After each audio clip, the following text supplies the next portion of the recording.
बिस्मिल्लाहिर्रहमानिर्रहीम। अस्सलाम वालेकुम दोस्तों, कैसे हो? उम्मीद है सब लोग खैरियत से होंगे।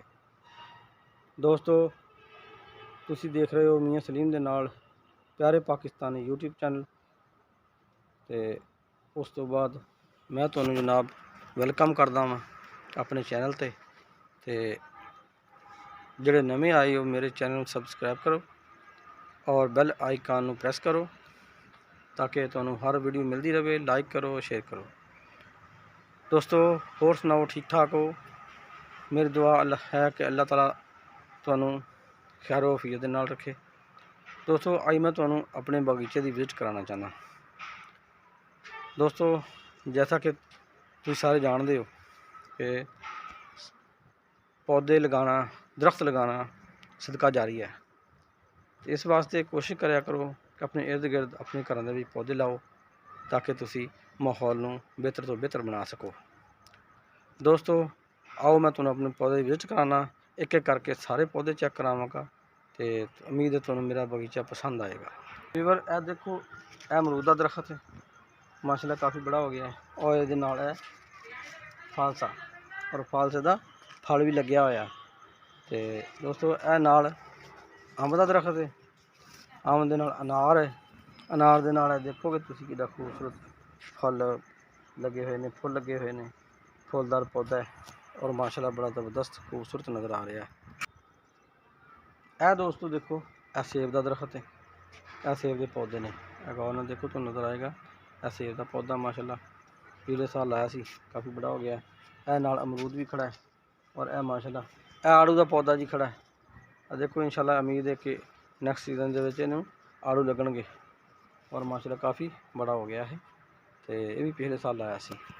तो ये यह देखो जी अनार और फिर सेब का पौधा एक होर खड़ा है इधर, तो अंब जामन भी है और तुम अगे देखोगे कि तुहानू जनाब अनार भी लगे हुए नज़र आएंगे। देखो माशाल्लाह अनार भी लगे हुए हैं तो काफ़ी खूबसूरत बगीचा नज़र आ रहा। तो उम्मीद है तुहानू पसंद आएगा। यह देखो जी, नींबू भी लगे हुए हैं और फल भी लगे हुआ, नींबू माशाल्लाह लगे हुए हैं। तो यह जनाब अगे अनार का पौधा है, अनार इधर भी लगे हुए हैं, ये भी अनार मौजूद है और फुल भी लगे हुए हैं थले गुलाब के। तो माशाल्लाह बगीचा काफ़ी बेहतर बन गया। तो तुसी दसोगे कैसा बनया, कमेंट करके दसोगे। यह बगीचे के बैंगन के पौधे भी ने, मूलियाँ और भी काफ़ी पौधे, भिंडियाँ नज़र आ रही ने। तो यह इमली का पौधा है, इमली का पौधा भी लगा हुआ। तो यह जनाब जामन खड़ी नाल, यह माशाल्लाह काफ़ी पौधे। इधर भी देखो तो अमरूद भी लाया होया, अमरूद काफ़ी बड़ा होया।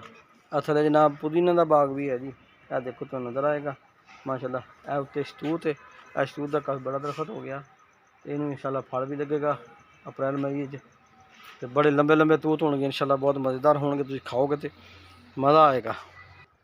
अगे जनाब यह तुहानू अगला बगीचा नज़र आएगा जिहदे मुख्तलिफ सब्जियां भी लाइया सी। यह जनाब ये भिंडी कट ली गई है और लसन खड़ा है और गन्ने भी खड़े ने।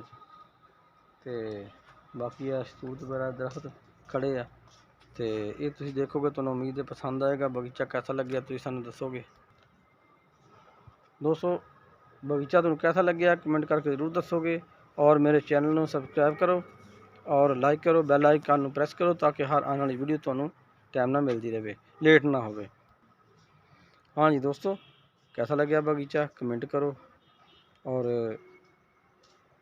दसो सानू कि कैसा पसंद आया। तो दूसरा दोस्तों, तुसी भी अपने इर्द गिर्द अपने एरिए के पौधे जरूर लाओ ताकि तुहानू उसका अफादियत हासिल हो सके। तो मौसम बेहतर होएगा, इस नाल ऑक्सीजन की अच्छी मिलेगी ऑक्सीजन तुहानू। और जैसा कि पौधे लाना वैसी सदका जारी है और सवाब अलहदा मिलेगा। दोस्तों, अल्लाह ताला आपको हमेशा खुश रखे, हमारी दुआएं आपके साथ हैं। तो हुण तुसीं सानू इजाज़त दिओ, तुहाडा बहुत बहुत शुक्रिया। अल्लाह हाफिज़।